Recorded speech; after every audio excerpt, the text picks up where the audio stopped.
worship Him in righteousness. We will worship Him alone. He is Lord of heaven, Lord of earth. He is Lord. 14, and then we'll read through verse 15 as well. Joshua 24, verses 14 and 15. Before we start a lesson, I've had this for probably a month and been intending to read it, and I would forget.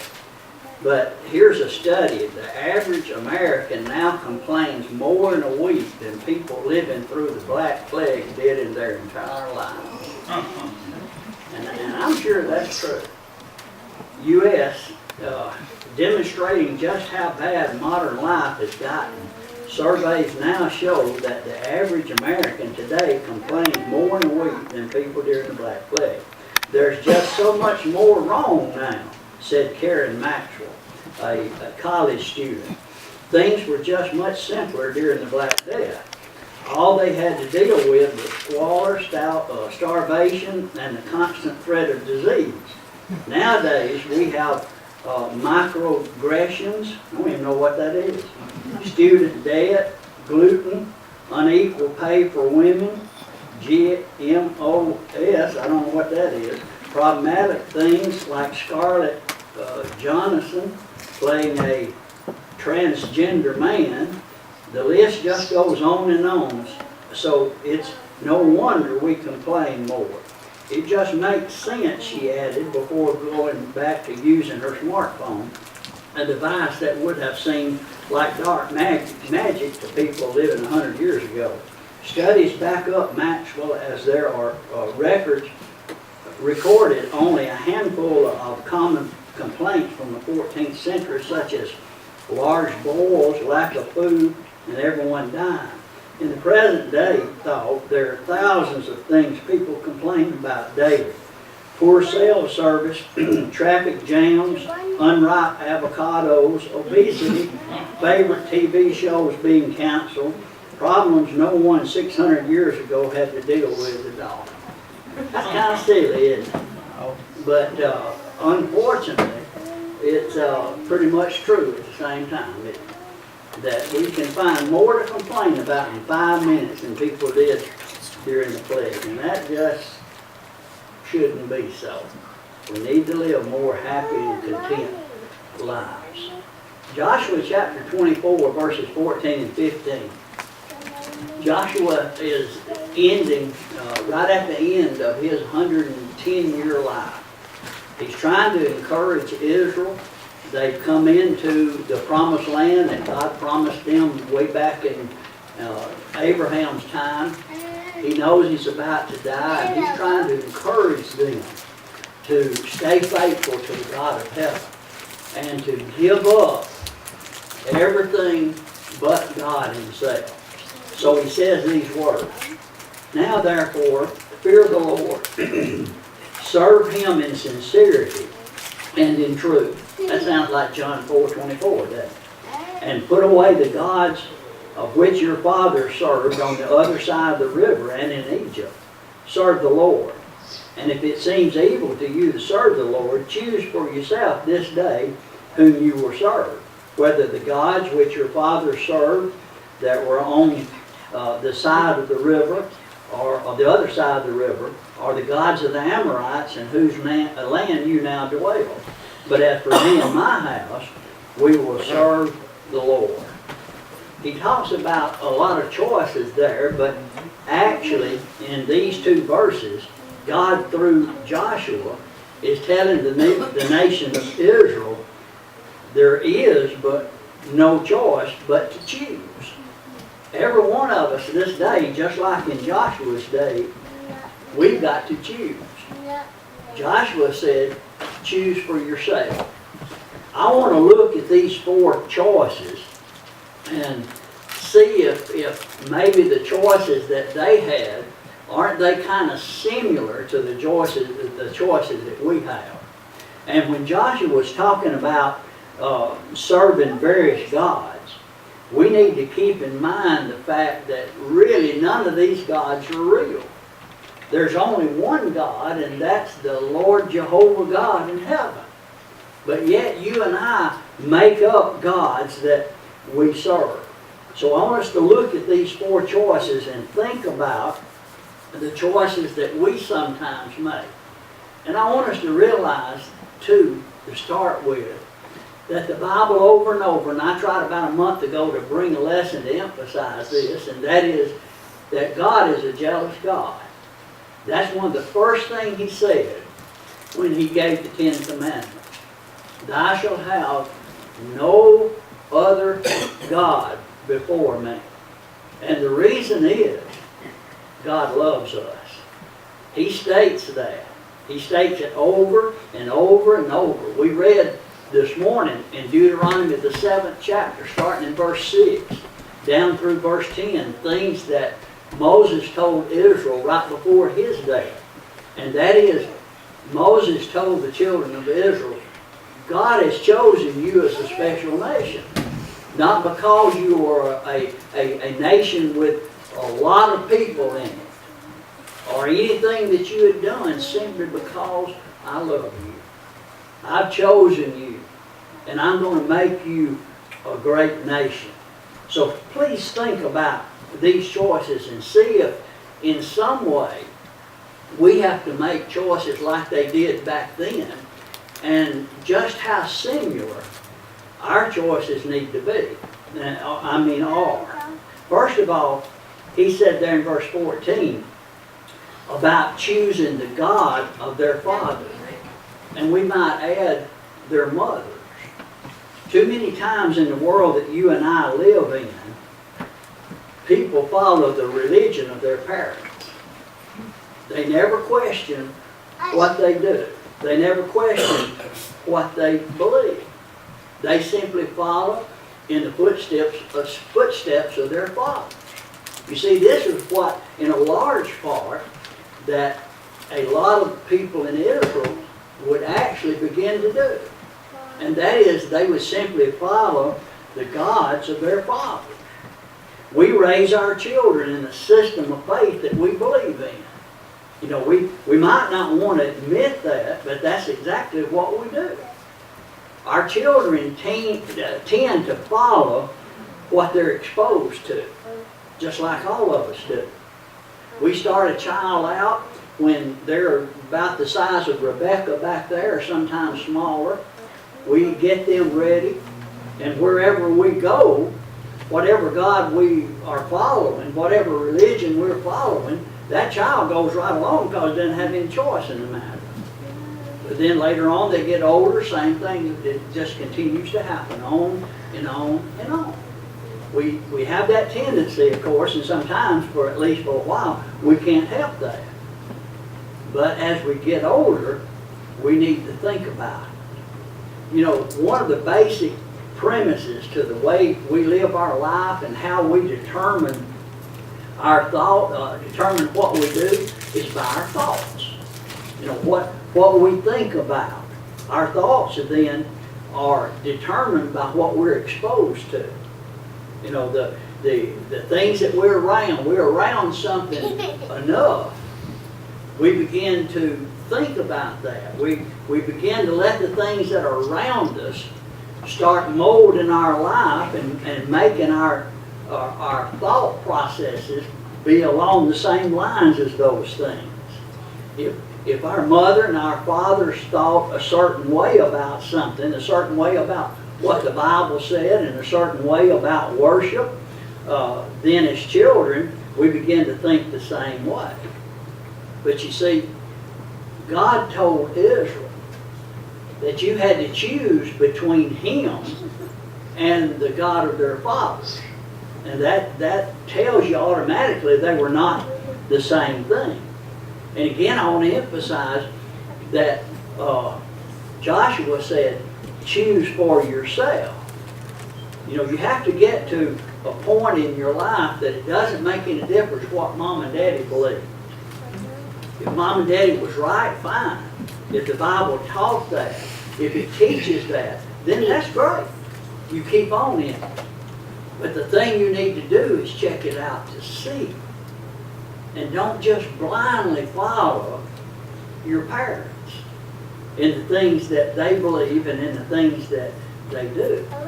So you see, our choices today, especially as children and young adults, children old enough to think about the Bible, our choices are not a whole lot different from those that Joshua put before Israel. Choose you this day. Are you going to choose the religion of the gods of your fathers? Then next, he puts the second one up. He says the gods of your past. That is the gods that your ancestors worshiped. And he reached all the way back, he said, in Egypt. Do we follow after and try to worship the gods that our ancestors did? I'm talking about even further back than mother and dad. You know, one of the things that God had said, and he tried to get them to see they needed to do it the minute that they came out of Egypt. But later on, because it begun a lot of problems, they began to get farther away from God. He said in Ezekiel chapter 20 and verse 7, "Then I said to them, each of you throw away the abominations which are before his eyes, and do not defile yourself with the idols of Egypt. I am the Lord your God." But of course, you see, many didn't do that. And folks, there's gods out here. No, they're not. We don't today chisel an idol or a god out of stone or out of wood and bow down before it. But there's a lot of gods out there. The same gods that people have worshiped for years and years. One thing that was really bad about following the gods of their ancestors, and the same thing bad about following gods of our ancestors, is that these gods cling to us. Even after, a lot of times, we obey the gospel of Jesus Christ. You see, Israel had been freed from the Egyptian bondage. They were no longer in bondage to Egypt. God had set them free. But those old gods clung to them. Idols in our life today, when a person becomes a Christian, they don't want to let go. Kyle Idleman wrote a book, and I really like what he said. He calls it Gods at War. He talks about all the different gods you and I face every day, and how that these gods are trying to get us to follow them. They're out there. We don't need to deny those things. Again, they're not made out of wood, they're not made out of stone, but they're out there because they turn us away from God. You see, we come in as Christians, but along with being Christians, a lot of times comes old habits and old desires. They stick to us just like something you get on your against with your clothes, and you walk off with whatever you've gotten against, and you look down, there it is. That's the way they do. Those gods from a long time ago, they don't want to give up. And they're not going to give up easy. That's a battle. That's where we today, just like Joshua told Israel, choose you, listen, this day, whom you're going to serve. And tomorrow, those words will be just as important. That old habit, that old desire is hanging around. It might be there tomorrow. Choose you this day whom you're going to serve. We have to choose for ourselves. The third one, and probably this one, the last false gods that he's talking about, may be the hardest of all for us to face today, just like probably it was for Israel. He said, are you going to choose the Amorite gods? Are you going to choose the gods in the land where you're now living? You see, that's the cultural gods. Those gods follow people. It doesn't make any difference if you lived in a time when I was born in 1947 or 2018 or a time lasts till 3030. There's going to be culture. There's going to be people, and around people things are going to be happening. And we're going to have to make some choices among those things. We've got to in 2018. It's the things we have to deal with every day. The reason? Well, you see, back in Israel's day, there were these false gods made out of stone and wood and other things. And they were powerful as far as the minds of people went. There was gods such as Baal, and then the female counterpart, the Ashtaroth, the female god. Now they started being, or Baal did, a god of weather, and then he launched out into sex, into prostitution, the temples of prostitution. Ashtaroth did the same thing. Those things were right there around Israel all the time because they did not do all God said in driving these nations with all their false gods away from them. And God said, because you didn't do that, they're going to be like hornets around you. They're going to sting at you. They're going to bring their thoughts and their ideas right there around you every day. And we all know as we study the Old Testament what the result was. We're studying Amos on Sunday morning in the Bible class. Amos is warning Israel, God's roaring, meaning that God's going to bring judgment on you because of what you've done. Because you didn't choose me. But instead you chose the gods that was right there around you. You chose Baal. You chose the Ashtaroth. You chose many other gods that was right there. They let the world of their day, the culture of their day, the things that surrounded them, especially when it came to worship, do exactly what Paul tells us not to do. As far as culture goes, the world that we live in, listen to Romans 12, verses 1 and 2, especially verse 2. He said, I beseech you, therefore, brethren, by the mercies of God, that you present your bodies a living sacrifice, holy, acceptable to God, which is your reasonable service. Now, the first thing he says in verse 1 is, we're to present our bodies as a living sacrifice, not to some God, not to some desire, not to some thing we may want out here that's not God. Paul's talking about offering our bodies as a living sacrifice to God. And then here's where they failed, and where we can fail real easy like, if we follow in their footsteps, because of the things that surround us every day. You think about, these are not things that you actually can see with your eyes, but you see the results of it. Think about all the bad things that surround you in this culture every day. The things that's pulling at you like this. Try me. Give me a try. Wouldn't this be pleasurable? Wouldn't this be good? You think about that. Listen to verse 2. And do not be conformed to this world, but be transformed by the renewing of your mind, that you may prove what is that good and acceptable, perfect will of God. Listen to J.B. Phillips' translation, that verse 2. Don't let the world around you squeeze you into its mold.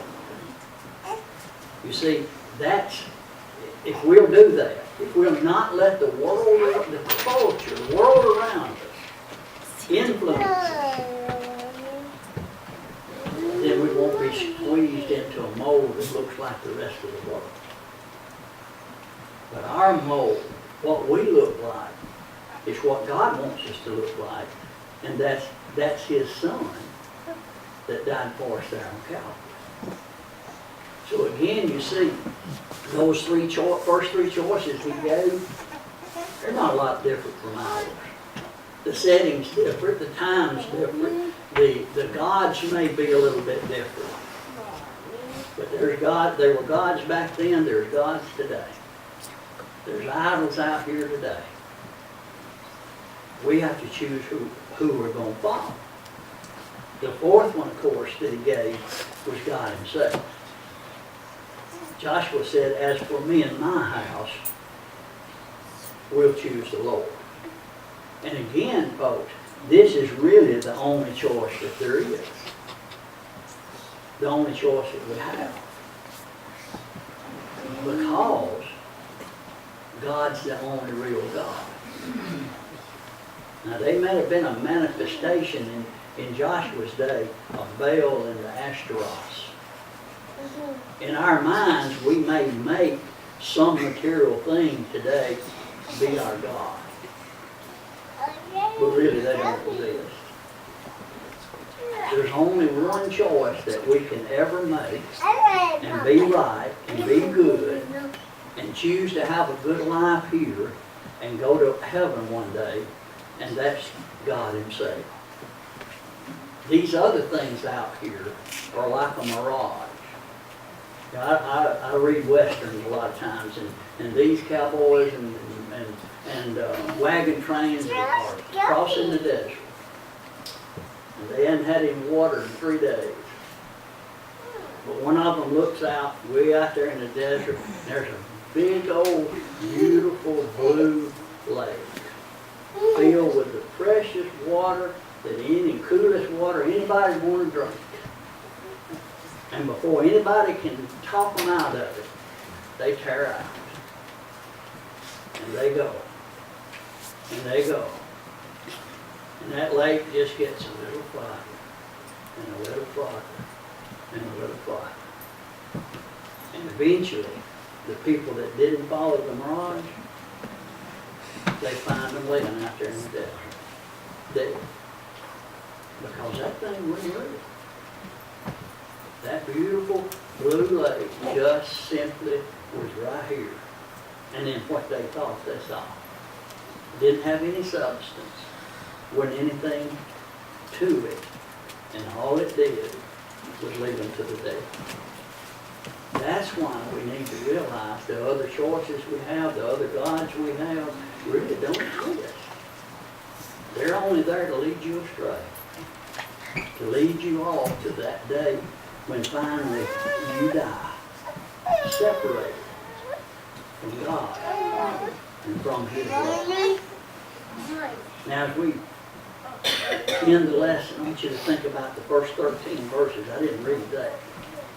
What God did through Joshua to get them to make the right choice, to make them the choice that Joshua said he was going to choose, and that was God. He begun in verse 1 to talk to them about all the things that God had done for them. And He didn't just start in bringing them out of Egypt. He started way back there at Abraham. And the great promises He made Abraham and how He fulfilled all those promises and took them out of Egypt and been leading them by the hand all this time. Get them to see, trying to get them to see that He was really the only choice. Trying to get them to stop and think, like we need to stop and think today, what really has the other things that you've chosen other than God, what have they really done for you? How long have the choices that you made other than God brought you pleasure? What good have they really done you? You know, I think a lot about Hebrews, the 11th chapter, and I think it's verses 24 through 26. It talked about Moses in Egypt. And he said that he chose Jesus over the fleeting pleasures of Egypt. You see, he realized that anything that the Egyptians, and he could have been second command, he probably one day could have been Pharaoh, because he had been adopted by Pharaoh's daughter. But he realized if he chose that, and he stayed with that, that was only pleasure for a little while. That the God of the Hebrews, the God of heaven, was the only one that could give him lasting pleasure. And it's still that way today. Don't settle for second base. Don't settle for these gods around you that can only make you happy for a little while. And the sad thing about it is, and you know what I'm talking about, and I know you agree with me, it's like a person going after money. He gets a little money, he wants a little more, and a little more, and a little. He never satisfied. We go after things that we think we want, and we get them, and we want more. And in the end, we finally realize they hadn't been good for us to start with. They've not brought any satisfaction in my life. All it's caused me was just to want something else. That's the way it always is. And it's the way it always been. It cannot satisfy. Only God can do that. Choose you this day whom you'll serve. Will it be the gods of your parents? Will it be the gods of your ancestors that just won't let go? Will it be the gods of the culture that you live in right now? Will you give in to them? Or will you choose God? We want to help you make that choice. We want to help you to choose God. We'll help you this morning to be baptized into Christ and have your sins washed away. Help you start following God this very day. But as Paul stated in Romans 6, 17 and 18, it has to come from right here. God be thanked that you were the servants of sin, that you obeyed from the heart. That form of doctrine delivered you. Be then made free from sin. You became the servants of righteousness. You started that today. Really believe it.